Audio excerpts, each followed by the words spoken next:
बच्चों, in this video we will discuss conditions of equilibrium. तो equilibrium क्या है? जब कोई बॉडी इक्विलिब्रियम में होता है तो उसका वेलोसिटी कांस्टेंट होता है, उसका एंगुलर स्पीड भी कांस्टेंट होता है, उसी को बोलते हैं इक्विलिब्रियम में। अगर ऐसा नहीं है तो उस बॉडी को हम इक्विलिब्रियम में नहीं कहेंगे। तो इक्विलिब्रियम के लिए दो कंडीशन है। पहला कंडीशन है उस पे लगने वाले जितने भी फोर्सेस है उसका वेक्टर सम 0 होना चाहिए। That mean summation of all forces is 0। That mean F1 vector plus F2 vector plus F3 vector must be 0। और दूसरा कंडीशन है इसका, और जितने भी फोर्सेस लग रहा है उसका मोमेंट या टॉर्क वो भी 0 होना चाहिए। मोमेंट या टॉर्क, तो मोमेंट और टॉर्क को पहले हम डिफाइन करेंगे, उसके बाद हम कंडीशन ऑफ इक्विलिब्रियम पे कुछ क्वेश्चन को करके कंसेप्ट को गेन करेंगे। तो चलिए शुरू करते हैं। मोमेंट का डेफिनेशन लिखेंगे फिर उसको समझेंगे। तो मोमेंट या मोमेंट ऑफ फोर्स एक ही वर्ड है, इसको टॉर्क भी बोलते हैं। तो मोमेंट ऑफ फोर्स इसको कैसे डिफाइन करते हैं? तो इसको बोलते हैं the turning action of a force, the turning action of a force about any point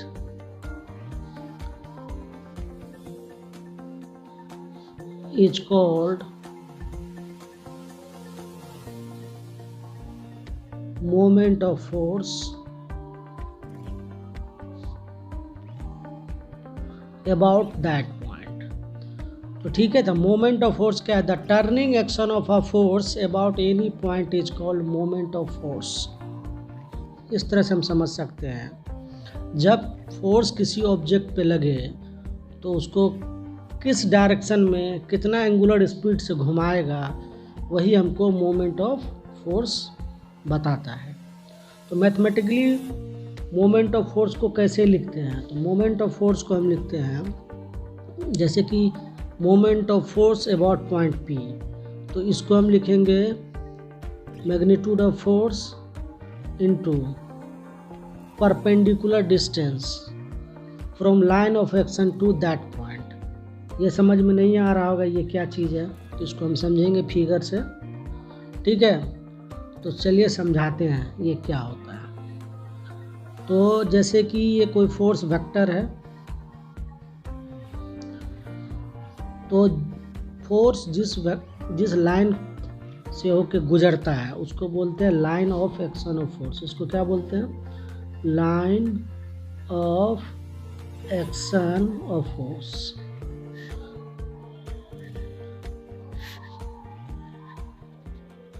line of action of force बोलते हैं। सपोज एक पॉइंट P है जहाँ पर हम मोमेंट निकालना चाहते हैं, मोमेंट ऑफ फोर्स निकालना चाहते हैं।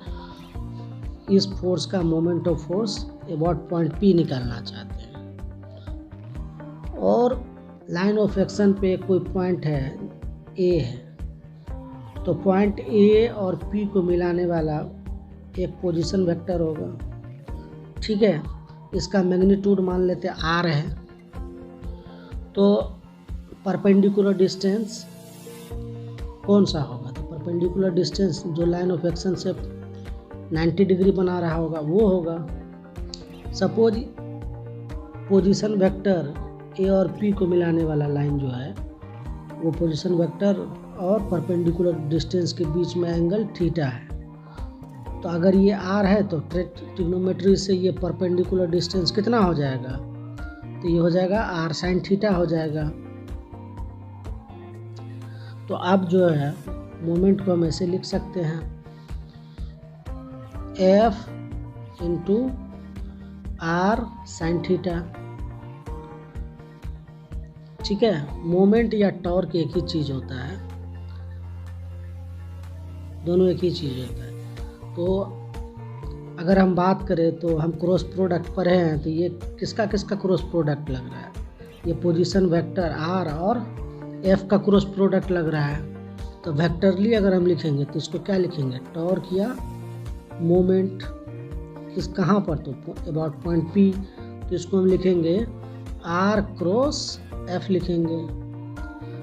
और इसके पास डायरेक्शन भी होगा, तो डायरेक्शन दो सेंस में होता है, एक क्लॉकवाइज डायरेक्शन, एक होता है एंटी क्लॉकवाइज डायरेक्शन।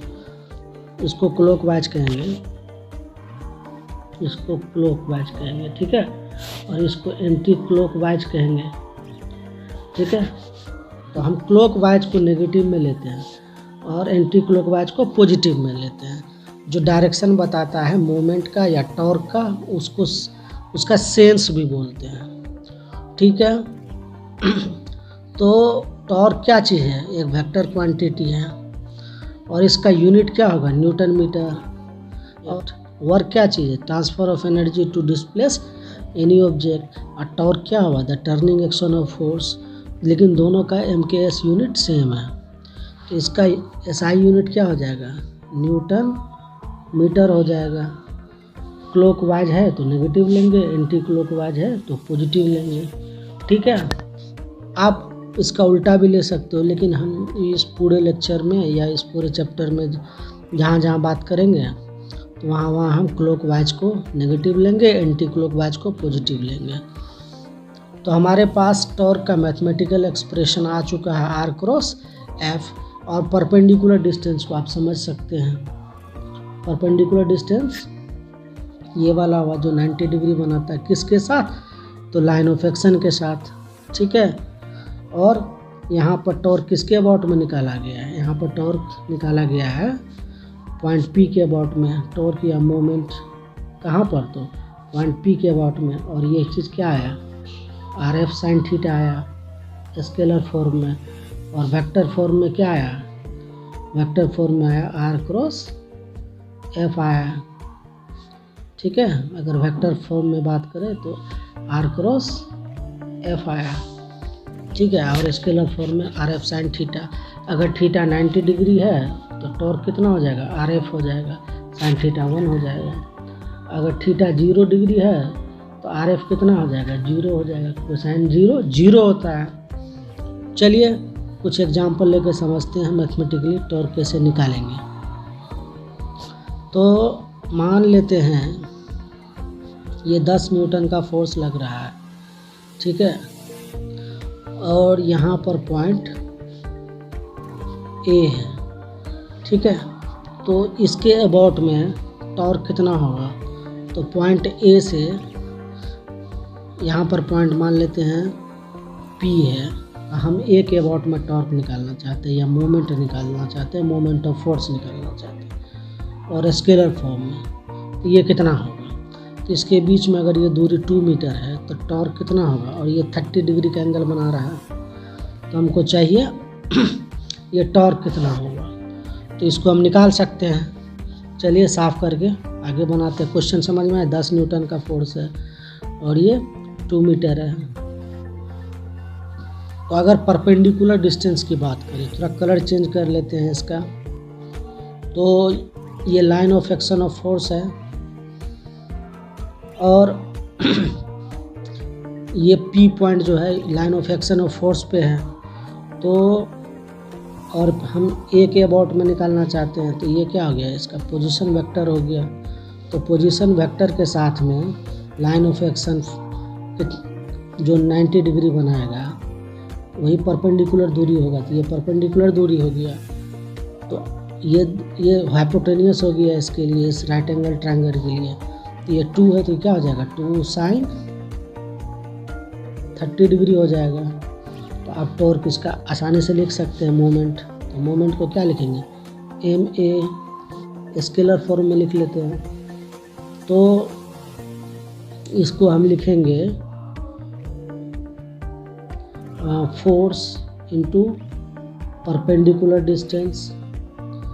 तो फोर्स कितना है 10 न्यूटन और परपेंडिकुलर डिस्टेंस कितना है 2 साइन 30 डिग्री, तो कितना हो गया, तो ये हो गया आपको 10 न्यूटन मीटर हो गया। ठीक है, तो 10 न्यूटन मीटर आंसर हो गया। और इसका सेंस की बात करें या डायरेक्शन की बात करें तो ये ऐसे लग रहा है, तो ये कैसे घूमेगा, ये रड ऐसे घूम जाएगा या ये पोजीशन वेक्टर ऐसे मूव करेगा, तो ये क्लॉकवाइज हुआ, तो इसको हम क्लॉकवाइज लिख देंगे। क्या लिखेंगे, क्लॉकवाइज डायरेक्शन में टॉर्क लग रहा है या मोमेंट लग रहा है।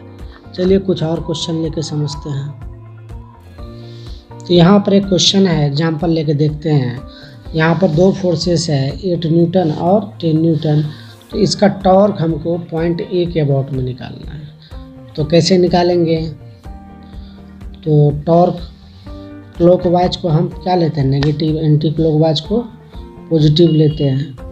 तो 10 न्यूटन के कारण क्लॉकवाइज मोमेंट होगा, जिसको नेगेटिव बोलेंगे। और 8 न्यूटन का मोमेंट अबाउट पॉइंट ए, ये एंटी क्लॉकवाइज होगा, जिसको हम पॉजिटिव लेंगे। तो इसका मोमेंट कितना हो जाएगा, इसका मोमेंट हो जाएगा, तो नेट मोमेंट हम लिखेंगे यहाँ पर -10। माइनस क्यों ले रहे हैं, क्योंकि ये ऐसे करके घुमा रहा है जो क्लॉकवाइज है, तो इसको हमको नेगेटिव लेना पड़ेगा। और ये एंटी क्लॉकवाइज है, तो इसको हम पॉजिटिव लेंगे।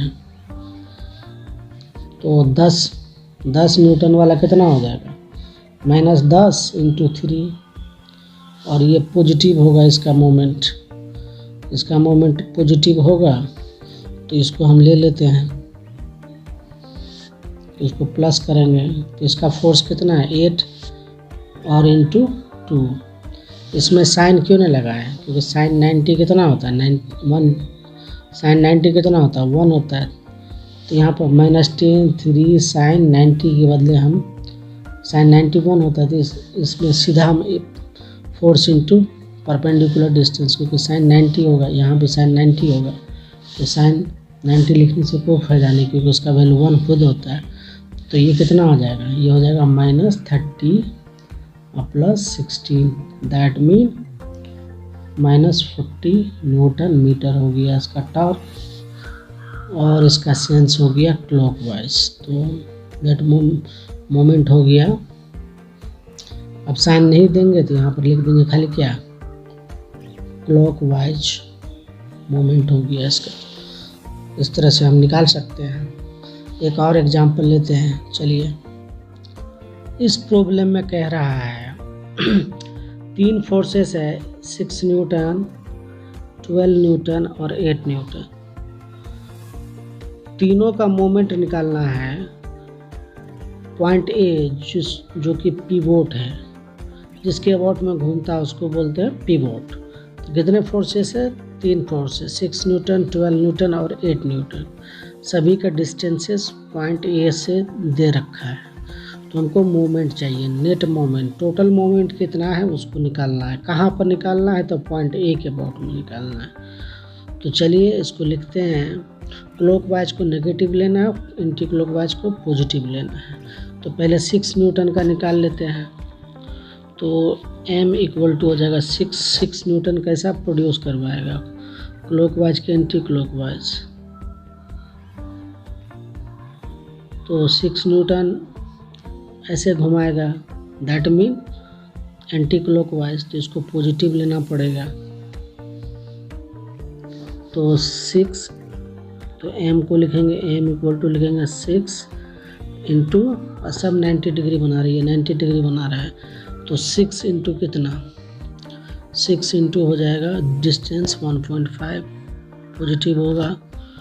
और 12 न्यूटन का क्या होगा, 12 न्यूटन का परपेंडिकुलर डिस्टेंस कौन है, 2 मीटर है या ये, या रुकिए बताते हैं, या ये दूरी नहीं होगा परपेंडिकुलर डिस्टेंस, क्योंकि फोर्स ऐसे नहीं लग रहा है, फोर्स ऐसे लग रहा है, इसका लाइन ऑफ एक्शन ये है। तो यहाँ से यहाँ तक ये परपेंडिकुलर डिस्टेंस होगा, चाहे ये होगा परपेंडिकुलर, तो ये जितना होगा उतना ये होगा, तो ये 2 मीटर है। तो परपेंडिकुलर डिस्टेंस इस पॉइंट से कितना हो गया, ये लाइन ऑफ एक्शन से 2 न्यूटन, ये नहीं होगा। ठीक है, तो चलिए फिर से साफ कर लेते हैं इसको। तो परपेंडिकुलर डिस्टेंस ये हुआ। तो यहाँ पर ये क्लॉकवाइज कराएगा कि एंटी क्लॉकवाइज कराएगा, इस लाइन ऑफ एक्स, इस पोजीशन वेक्टर, ये इसको इस पॉइंट के अबाउट में, तो इसको ऐसे घुमाएगा तो ये क्या हुआ क्लॉकवाइज, तो इसको नेगेटिव लेना पड़ेगा। क्लॉकवाइज हो रहा है तो कितना लिखेंगे 12 माइनस 12 इंटू ये दूरी परपेंडिकुलर दूरी, अब लास्ट वाला फोर्स है आपको कितना 8 न्यूटन। तो इसका परपेंडिकुलर डिस्टेंस कैसे निकालेंगे, तो line of action of force लिखेंगे, ये line of action of force, और पॉइंट तक जाएंगे तो यहाँ से यहाँ तक ड्रॉप करेंगे तो ये परपेंडिकुलर डिस्टेंस हो गया इसका। तो कितना लिखेंगे, और ये क्लॉकवाइज कराएगा कि एंटी क्लॉकवाइज कराएगा, इस पोर्शन को, इस ऑब्जेक्ट को कैसा घुमाएगा इस पॉइंट के अबाउट में, तो उसको ऐसे ही घुमाएगा। तो ये भी ये एंटी क्लॉकवाइज हो रहा है तो इसको पॉजिटिव लेना पड़ेगा। तो फोर्स कितना है, फोर्स है आपको 8 न्यूटन, और परपेंडिकुलर डिस्टेंस कितना है इसका 1 मीटर। यहाँ पे लिखेंगे, अच्छा पहले 12 न्यूटन का लिखना था, 12 इंटू 2, अब ये प्लस होगा इसके लिए, तो 8 एंड 2, परपेंडिकुलर दूरी कितना है इसके लिए यहाँ से यहाँ तक, ये 1 मीटर होगा क्योंकि यहाँ से यहाँ तक 1 मीटर है, तो 1, तो टोटल कितना हो जाएगा, ये लिख लेते हैं इसको, तो प्लस 8 इंटू 1, तो टोटल कितना हो गया, तो टोटल हो गया आपको 16.155, तो 9 मीटर आ गया। प्लस में फाइनल मोमेंट जो आएगा या टॉर्क जो आएगा वो क्लॉकवाइज में ही रहेगा। तो 17 हम में से 24 चला गया, that mean minus, torque is -7 newton metre in clockwise sense हो गया इसका क्लॉकवाइज। तो ऐसे करके हम निकाल लेते हैं इसको। तो टॉर्क निकालना हम सीख गए, मोमेंट निकालना सीख गए हैं। तो इस क्वेश्चन में पूछा जा रहा है, एक सीसॉ है जो आपके स्कूल में वगैरह में होगा, तो इस पे एक लड़का बैठा हुआ है 40 kg का, और एक लड़की इस साइड में बैठा हुआ है 30 kg का। तो इसको बोलते हैं पीवोट, जिसके अबाउट में टर्न करता है। बॉयज़ का मास है 40 kg, गर्ल्स का मास है 30 kg। बॉयज़ जो है पीवोट से 2.5 मीटर डिस्टेंस पे है, तो गर्ल कितना डिस्टेंस पे होना चाहिए जो ये सीसो स्टेबल रहे, इक्विलिब्रियम में रहे। यहाँ कंडीशन ऑफ इक्विलिब्रियम को लगाना पड़ेगा, और टोटल फोर्स तो 0 होगा ही वर्टिकल डायरेक्शन में, क्योंकि पीवोट इसको उठा कर रखे हुआ है। पीवोट इतना मजबूत है जी टूटेगा नहीं। तो वर्टिकल इक्विलिब्रियम में तो है, लेकिन रोटेशनल इक्विलिब्रियम में भी है। तो रोटेशनल इक्विलिब्रियम के लिए कंडीशन, ट्रांसलेशनल इक्विलिब्रियम का कंडीशन था जो टोटल फोर्स 0 होना चाहिए, और रोटेशनल इक्विलिब्रियम के लिए टोटल टॉर्क या मोमेंट इसको 0 होना पड़ेगा।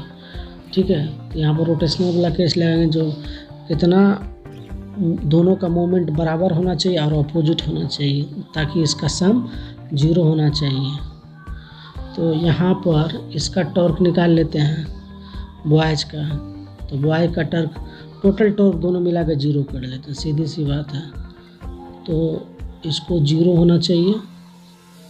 जब ये 0 है तो टॉर्क निकाल लेते हैं इसका टॉर्क क्या होगा, क्लॉकवाइज के एंटी क्लॉकवाइज, तो क्लॉकवाइज होगा। इसका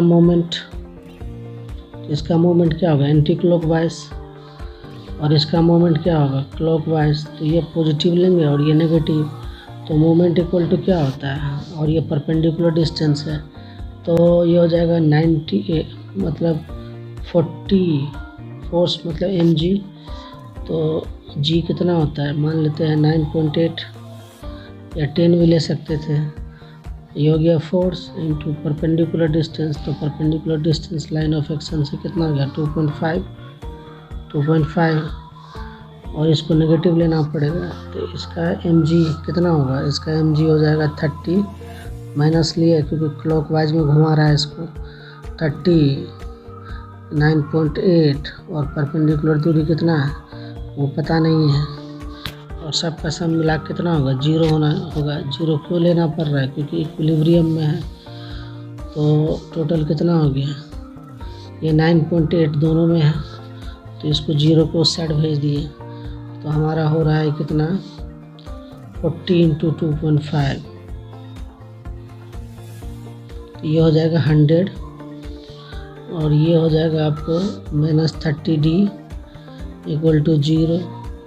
तो हमारा D कितना आ जाएगा, D हो जाएगा आपको 100/30, दैट मीन 10/3, तो 3.33 मीटर डिस्टेंस पे लड़की को रहना चाहिए। दैट मीन लड़की को, गर्ल्स को ज़्यादा डिस्टेंस पे रहना चाहिए।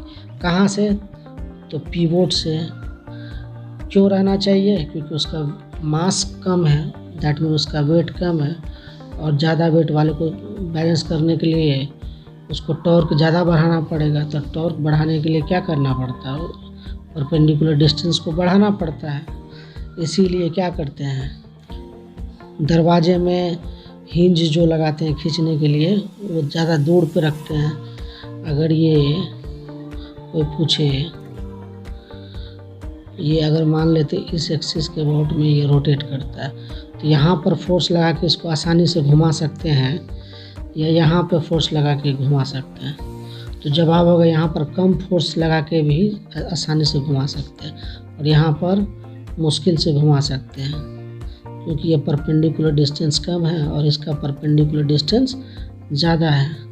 तो इसीलिए अब हिंज कहाँ रहता है, इसके अबाउट में अगर आपका डोर खुलेगा तो हिंज साइड में रहता है, ये दूरी बढ़ा हुआ रहता है, ठीक है। इस रोटेशनल एक्सिस ये दूरी ज़्यादा बढ़ा रहता है, इसलिए आराम से खुल जाता है, क्योंकि मूवमेंट या टॉर्क ज़्यादा मिल जाता है। यहाँ पर हिंज नहीं रहता है, हिंज रहता है साइड में, क्योंकि परपेंडिकुलर दूरी को बढ़ाना पड़ता है।